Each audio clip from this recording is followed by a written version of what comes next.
Hi, my name is Bella Blanchette and I am from Massachusetts, and I am going for my master's at this time because I've just gotten out of my undergrad and thought it was worth going back while I can. I know a lot of people say they're going to go back and end up not going back, and so a lot of people were telling me that and somehow convinced me to go back, but despite that I am really excited to go back to school and try to get my master's. I really think it's going to be helpful for what I want to do. I want to become a social worker and work primarily with children, specifically in the custody of the Department of Children and Families. Preferably, I'd like to work with an age group of 0 to 12.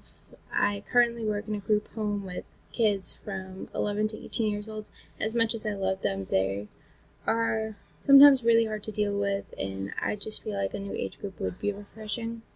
But I am super excited to be here and to be able to work with all of you, and I hope that we all have a really great time together, so thank you.